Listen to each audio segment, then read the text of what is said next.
Hello students. आज हम read करेंगे चैप्टर 14 जिसका नाम है मुफ्त ही मुफ्त। मुफ्त यानी फ्री। तो फ्री के चक्कर में क्या क्या दिक्कतें होती हैं वो आपको इस चैप्टर में पढ़ने को मिलेगा। साथ ही एक सीख मिलेगी कि बहुत ज़्यादा लालच करने से क्या क्या परेशानियां हमको हो सकती हैं। और मैं ये स्टोरी आपको शॉर्ट में समझाऊंगी, लाइन टू लाइन मैं रीड नहीं करूंगी। आप इस चैप्टर को एक बार रीड कीजिएगा। Okay, so let's start. और पढ़ने के पहले एक बात और, ये गुजराती लोक कथा है यानी गुजरात की कहानी है और इसका अनुवाद हिंदी में किया गया है। ओके। भीखू भाई नाम के एक व्यक्ति थे। उनका एक दिन मन हुआ कि नारियल खाने का मन हुआ। शक्कर के साथ कसा हुआ नारियल, ताज़ा मुलायम नारियल कस के उसको शक्कर के साथ खाने का।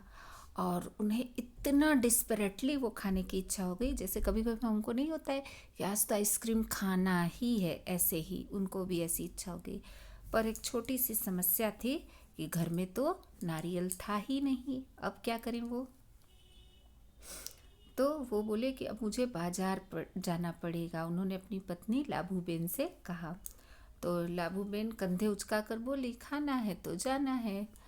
तो एक समस्या और भी थी, क्या कि पैसे खर्च करने पड़ेंगे। तो लाभूबेन बोली कि हाँ, पैसे तो खर्च करने पड़ेंगे। तो इस बात से आपको समझ में आ गया होगा कि भीखू भाई कंजूस टाइप के इंसान थे। उनको खाना भी था लेकिन पैसे खर्च नहीं करने थे। अब वो खेत में गए और बहुत पुराने बरगद के पेड़ के नीचे जाकर बैठ गए और सोचने लगे कि क्या करूं, कैसे नारियल भी खाना है और पैसे भी खर्च नहीं करने। उसके लिए वो सोच में पड़ गए। लेकिन नारियल खाने के लिए उनको ऐसा मन हुआ था कि वो वापस घर पे आए और लाभूबेन से बोले कि मैं बाजार होकर आता हूँ, पता तो चले कि नारियल आजकल कितने में बिक रहे हैं। यानी उनको खाना ही था। अब जूते पहनकर छड़ी उठाकर भीखू भाई निकल पड़े। बाजार में गए तो सब लोग अपने अपने काम में लगे थे। भीखू भाई ने इधर कुछ देखा, उधर कुछ देखा, मतलब सब चीज़ देख रहे थे, विंडो शॉपिंग कर रहे थे और दाम पूछते जाते। देखते देखते वे नारियल वाले के पास पहुंच गए और उससे पूछा कि नारियल कितने में दोगे। नारियल वाले ने कहा, बस 2 रुपये में काका। बस 2 रुपये? भीखू भाई ने आंखें फैला कर कहा, बहुत ज़्यादा है, 1 रुपये में दे दो। देखिए, मोल भाव करने की आदत तो सबको होती है। हम भी कुछ लेने जाते हैं तो वो जितने में भी बोलता है मुझसे थोड़ा कम करवाते हैं ना, तो ऐसे भीखू भाई भी करवा रहे थे। नारियल वाले ने कहा, ना जी ना, 2 रुपये सही दाम, ले लो या छोड़ दो। लेकिन वो नारियल वाला जो था वो कम करने को तैयार ही नहीं था। अब भीखू भाई बड़बड़ाए, ठीक है ठीक है। तो उससे उसी से पूछे कि अच्छा तो बताओ, 1 रुपये में कहाँ मिलेगा। तो नारियल वाले ने कहा कि यहाँ से थोड़ी दूर जो मंडी है शायद वहाँ मिल जाए। यानी जहाँ थोक का सब्जी मिलता है, जहाँ से सब्जी वाले सब्जी खरीद कर लाते हैं, जिसे आप यार्ड कहते हैं, वहाँ पे उसने उनको भेज दिया कि वहाँ पे सस्ता मिल जाएगा। अब भीखू भाई उस तरफ चल पड़े कि चलो देख लेते हैं। वे अपने आप से बोले, अपने मन ही मन बात कर रहे थे कि टहलने का एक मौका है और रुपए भर की बचत भी हो जाएगी, यानी 1 रुपया भी बच जाएगा और मैं थोड़ा टहल भी लूँगा। खुशी से घुरघुराते भीखू भाई ने छड़ी को ज़मीन पर थपथपाया। अब मंडी पहुंच गए वो। मंडी में कोलाहल फैला हुआ था। मंडी में तो बहुत भीड़, बहुत शोरगुल होता है। व्यापारियों की ऊंची ऊंची आवाज़ें गूंज रही थी। बटाटा आलू, कांदा प्याज, गाजर गाजर गाजर, गोभी बंद गोभी, जैसे वो अपना बेच रहे थे ऐसे चिल्ला के। अब वहाँ चल के आते आते तो भीखू भाई थक गए थे। तो पसीना पोंछ कर भीखू भाई ने इधर उधर देखा और नारियल वाले को देखकर पूछा कि अरे भाई, एक नारियल कितने में दोगे? सिर्फ 1 रुपया काका, नारियल वाले ने जवाब दिया। जो चाहे ले जाओ जल्दी। अब देखिए, वो 1 रुपये का वहाँ पे नारियल मांग रहे थे सब्जी वाले से और यहाँ पे 1 रुपये का मिल रहा है। लेकिन क्या होता है, वो लेते हैं या नहीं, ये हम देखते हैं। सूछ है भाई, भीखू भाई ने कहा। यह क्या, मैं इतनी दूर से आया हूँ और तुम पूरा 1 रुपया मांग रहे हो? 50 पैसे काफ़ी हैं, मैं इस नारियल को लेता हूँ और तुम यह लो पकड़ो 50 पैसे। अब देखिए वो वहाँ पे 1 रुपये में मांग रहे थे नारियल, पर यहाँ जब 1 रुपये में मिल रहा है तब उन्हें उससे भी कम में यानी 50 पैसे में चाहिए। नारियल वाले ने झट भीखू भाई के हाथ से नारियल को छीन लिया और बोला, माफ़ करो काका, 1 रुपया या फिर कुछ नहीं। अब वो भी कम करने को तैयार नहीं था, लेकिन भीखू भाई का निराश चेहरा देखकर बोला कि बंदरगाह पर चले जाओ, हो सकता है वहाँ तुम्हें 50 पैसे में मिल जाए। बंदरगाह यानी क्या होता है? सी पोर्ट, जहाँ समुद्र होता है उसके किनारे जो शिप आती हैं जिसमें कि सामान लद के आता है बाहर के देशों से या बाहर के प्रदेशों से, वो वहाँ पे उतारा जाता है, उसे बंदरगाह कहते हैं। तो वहाँ पे अगर बाहर से आया होगा तो वहाँ सस्ता मिलेगा, इसलिए वो उनको बंदरगाह पर भेज देता है। अच्छा, ये पढ़ने से आपको इतना तो समझ में आया होगा कि ये कहीं ऐसे जगह की बात की जा रही है जो कि समुद्र के आसपास की जगह है, जहाँ की बंदरगाह हो सकता है। भीखू भाई अपनी छड़ी से टेक लगाकर सोचने लगे, आखिर 50 पैसे तो पूरे 50 पैसे हैं, वैसे भी मेरी टांगों में अभी भी दम है। मतलब वो सोचने लगे कि अभी भी मैं चल सकता हूँ और 50 पैसे बच जाएंगे। 50 पैसे तो बहुत होते हैं। अब पैरों को घसीटते हुए भीखू भाई चलने लगे। हर 2 कदम पर रुककर जेब में से बड़ा सफ़ेद रुमाल निकालकर वे अपना पसीना पोंछते। मतलब गर्मी है, पसीना हो रहा है, थक गए हैं, लेकिन उनको 50 पैसे बचाने हैं। अब समुद्र के किनारे एक नाव वाला बैठा था, उसके सामने 2-4 नारियल पड़े थे। उससे वो पूछते हैं कि अरे भाई, एक नारियल कितने में दोगे? भीखू भाई ने पूछा और कहा, ये तो काफ़ी अच्छे दिखते हैं काका, यह कोई पूछने वाली बात है, केवल 50 पैसे, नाव वाले ने कहा। अब देखो, उनको 50 पैसे ही बचाने थे और 50 पैसे में नारियल खरीदना था। अब यहाँ 50 पैसे का नारियल मिल रहा था, लेकिन क्या वो लेते हैं नारियल? 50 पैसे! भीखू भाई मानो हैरानी से हक्के बक्के हो गए। इतनी दूर से पैदल आया हूँ, इतना थक गया हूँ, और तुम कहते हो 50 पैसे? मेरी मेहनत बेकार हो गई। ना भाई ना, 50 पैसे बहुत ज़्यादा है, मैं तुम्हें 25 पैसे दूंगा। यह लो, रख लो। ऐसा कहते हुए भीखू भाई झुककर नारियल उठाने ही वाले थे। अब देखो, जब यहाँ 50 पैसे का मिल रहा है तब उन्हें 25 पैसे में चाहिए, यानी उनका लालच जो है, कंजूसी जो है, वो बढ़ती ही जा रही है। नाव वाले ने कहा, नीचे रख दो, मेरे साथ कोई सौदा वौदा नहीं चलेगा। अब वो भी मोल भाव करने को तैयार नहीं हुआ।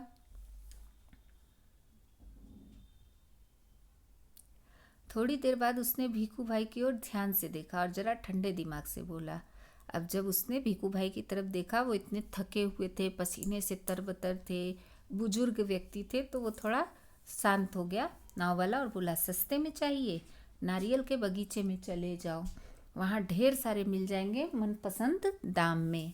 अब वो उनको बताता है कि आप नारियल के बगीचे में चले जाइए, वहाँ पे बहुत नारियल मिल जाएंगे और जितने का आप चाहेंगे उतने का, क्योंकि वहाँ तो नारियल के पेड़ ही होते हैं। भीखू भाई ने फिर अपने आप को समझाया कि इतनी दूर आया हूँ, अब बगीचे तक जाने में हर्ज ही क्या है। ऐसे कि अब इतना दूर तो चल लिया हूँ तो थोड़ी दूर और चल लूँगा तो और पैसे बच जाएंगे। लेकिन सच बात तो ये थी कि वो बहुत थक चुके थे, लेकिन 25 पैसे बचाने के लिए वो एकदम एनर्जी से भर गए और फटाफट चलने लगे। अब भीखू भाई ने सोचा, 2 गुना ज़्यादा चलना पड़ेगा, पर 4 आने बच भी तो जाएंगे, और फिर कोई भी चीज़ मुफ्त में कहाँ मिलती है, यानी हम मेहनत करेंगे तभी वो मिलेगा। भीखू भाई नारियल के बगीचे में पहुंच गए। वहाँ के माली को देखकर उससे पूछा, यह नारियल कितने में बेचोगे? माली ने जवाब दिया, जो पसंद आए ले जाओ काका, बस 25 पैसे का एक, देखो कितने बड़े बड़े हैं। अब वो बोलते हैं, हे भगवान, 25 पैसे! पूरा रास्ता पैदल आने के बाद भी, मतलब वो इतना दूर पैदल चल के आए हैं तो उनको 25 पैसा भी ज़्यादा लग रहा है। जूते घिस गए, पैर थक गए और अब पैसे भी देने पड़ेंगे। मेरी बात मानो, एक नारियल मुफ्त में ही दे दो। हाँ, देखो मैं कितना थक गया हूँ। अब उनको 25 पैसा भी खर्च नहीं करना, अब उनको नारियल मुफ्त में चाहिए। भीखू भाई की बात सुनकर माली ने कहा, अरे काका, मुफ्त में चाहिए ना, यह रहा पेड़ और वह रहा नारियल, पेड़ पर चढ़ जाओ और जितने चाहे तोड़ लो, वहाँ नारियल की कोई कमी नहीं है, पैसे तो मेरी मेहनत के हैं। सही बात है। देखिए, नारियल के पेड़ पर हर कोई नहीं चढ़ सकता, ये एक कला होती है, तो वो जब नारियल के पेड़ पर चढ़कर नारियल तोड़ रहा है, वो अपनी मेहनत के पैसे ले रहा है, तो वो उनको बोलता है पेड़ है और नारियल भी है, आप चढ़िए और तोड़ लीजिए। अब उनको, भिखू भाई को ये नहीं समझ में आता है कि इस पेड़ पर मैं नहीं चढ़ पाऊँगा, लेकिन वो खुश हो जाते हैं और बोलते हैं सच, जितना चाहूँ ले लूँ। भिखू भाई तो खुशी से फूले न समाये और सोचे कि मेरा यहाँ तक आना बेकार नहीं गया। जल्दी जल्दी वो पेड़ पर चढ़ना शुरू कर दिए। पेड़ पर चढ़ते चढ़ते भिखू भाई ने सोचा, बहुत अच्छे, मेरी तो किस्मत खुल गई, जितने नारियल चाहे तोड़ लूँ और पैसे भी न दूँ, क्या बात है। अब देखो उनका लालच। भिखू भाई ऊपर पहुंच गए। फिर वे टहनी और तने के बीच आराम से बैठ गए और दोनों हाथों को आगे बढ़ाने लगे सबसे बड़े नारियल को तोड़ने के लिए। पेड़ पे वो चढ़ तो गए, बैठ भी गए और नारियल तोड़ने के लिए कोशिश भी करने लगे। जब पैर फिसल गए। अब देखो उनको तो हैबिट थी नहीं रोज रोज पेड़ पे बैठ के नारियल तोड़ने की। अब उनका पैर फिसल गया और वो पेड़ पे से गिरने लगे। भिखू भाई ने एकदम से नारियल को पकड़ लिया। उनके दोनों पैर हवा में झूलते रह गए। अब जब वो गिरने लगे तो उन्होंने नारियल को पकड़ लिया और हवा में झूलने लगे, मतलब नारियल के सहारे। ओ माँ, अब मैं क्या करूँ? भिखू भाई चिल्लाने लगे। अरे भाई मदद करो। उन्होंने नीचे खड़े माली से विनती की। जो माली था जिससे उन्होंने फ्री में मांगा था नारियल, उससे बोलने लगे कि मुझे बचाओ। लेकिन माली ने क्या कहा? वो मेरा काम नहीं काका, मैंने सिर्फ नारियल लेने की बात की थी, बाकी सब तुम्हारे और तुम्हारे नारियल के बीच का मामला है। पैसे नहीं, खरीदना नहीं, बेचना नहीं और मदद नहीं, सब कुछ मुफ्त। देखिए, जब उन्होंने उसको पैसे नहीं दिए तभी वो समझ गया था कि ये बहुत कंजूस आदमी है। अगर मैं इनसे पैसे मांगूंगा तो ये कम कराएंगे, फिर चिक चिक करेंगे। इससे अच्छा इनको फ्री में लेने दो, क्योंकि उसको भी पता था कि ये तो नारियल तोड़ नहीं पाएंगे। तो अब जब उनको वो गिरने लगे और बचाने के लिए उससे बोला, तो उसने भी कह दिया कि जब आप पैसे नहीं देंगे तो कुछ खरीदेंगे नहीं, मैं कुछ बेचूंगा नहीं और मदद भी नहीं करूंगा, सब कुछ आपको मुफ्त में मिल रहा है। तभी ऊंट पर सवार एक आदमी वहाँ से गुजरा। अब तभी वहाँ पे एक आदमी आया जो कि ऊंट पे बैठा था। अब भिखू भाई उससे मदद मांगने लगे कि मेरे पैर वापस पेड़ पर टिका दो, बड़ी मेहरबानी होगी। ऊंट वाले ने भी सोचा चलो मदद कर देता हूँ, बूढ़े आदमी हैं। ऊंट की पीठ पर खड़े होकर उसने भिखू भाई के पैरों को पकड़ लिया। उसने सोचा कि इनके पैर को पकड़कर थोड़ा ऊपर पुश करूँगा तो ये चढ़ जाएंगे पेड़ पे। अब उसी समय ऊंट को हरे हरे पत्ते नजर आए। अब बगीचे में तो पेड़ पौधे हैं, तो ऊंट को पत्ते नजर आ गए हरे हरे, और ऊंट भी पत्ते खाने के लालच में गर्दन उसने नीचे झुका दी और अपनी जगह से हट गया। अब क्या हुआ? बस वो आदमी ऊंट की पीठ से फिसल गया और अपनी जान बचाने के लिए उसने भिखू भाई के पैरों को कस के पकड़ लिया। यानी कि भिखू भाई तो लटक ही रहे थे, उनका पैर पकड़ के ऊंट वाला आदमी भी लटक गया। तभी वहाँ पे एक घुड़सवार आया, घोड़े को लेकर एक आदमी आया। अब भिखू भाई और वो जो आदमी लटका था उनके पैरों के सहारे वो दोनों चिल्लाने लगे, अरे सांभड़ो छो, यानी अरे सुन रहे हो, कोई बचाओ। घुड़सवार को देखकर भिखू भाई ने दुहाई दी, ओ मेरे भाई, मुझे पेड़ पर वापस पहुंचा दो, 1 मिनट भी नहीं लगेगा। अब घोड़े वाला सोचता है कि मैं घोड़े की पीठ पर चढ़कर इनकी मदद कर देता हूँ। यही सोचकर घुड़सवार घोड़े पर उठ खड़ा हुआ। उसने यही सोचा कि मैं घोड़े की पीठ पर खड़ा हो जाऊंगा और इन दोनों को थोड़ा पुश कर दूंगा, ये ऊपर चढ़ जाएंगे। लेकिन जैसा ऊंट वैसा घोड़ा, क्योंकि ऊंट भी लालच में अपनी जगह से हट गया, तो फिर घोड़ा भी तो हरी घास देखकर लालच रोक नहीं पाएगा। अब घास के चक्कर में घोड़ा थोड़ा आगे बढ़ा और अपने मालिक को उसने छोड़ दिया ऊँट वाले के पैरों से लटकते हुए। यानी सबसे पहले भिखू भाई नारियल को पकड़ के लटक रहे थे, उनके नीचे उनका पैर पकड़ के ऊँट वाला आदमी, और उसके नीचे ऊँट वाले आदमी का पैर पकड़कर घुड़सवार लटक रहा था। यानी एक बिल्कुल कॉमेडी फिल्म के सीन जैसा हो गया। आप सोचिए, एक के नीचे एक 3 लोग लटक रहे थे एक दूसरे का पैर पकड़ के, और अगर छोड़ते अगर भिखू भाई छोड़ देते नारियल तो सब के सब नीचे गिर जाते। 1, 2 और अब तीनों के तीनों झूलते रहे नारियल के पेड़ से। अब तो सब भिखू भाई के भरोसे थे, क्योंकि अगर वो छोड़ते तो सब गिर जाते। काका काका कस के पकड़े रहना, हाँ, घुड़सवार ने पसीना पसीना होते हुए कहा। अब घुड़सवार उनसे कहता है कि आप कस के पकड़े रहिएगा, जब तक कोई बचाने वाला ना आए कहीं छोड़ न देना, मैं आपको 100 रुपये दूंगा। वो उनको लालच देता है, वो कंजूस तो थे ही, थोड़े लालची भी थे। अब वो उनको लालच देता है कि आप छोड़िएगा मत, मैं आपको 100 रुपये दूंगा।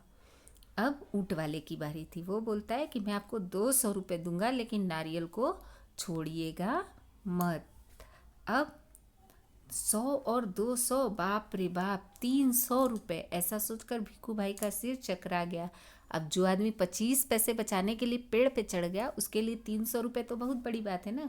इतना इतना सारा पैसा, खुशी से उन्होंने अपनी दोनों बाहों को फैलाया और नारियल गया हाथ से छूट। मतलब इतना सारा पैसा करके उन्होंने दोनों हाथ को ऐसे फैलाया और नारियल उनके हाथ से छूट गया। अब क्या हुआ होगा आपको पता ही है।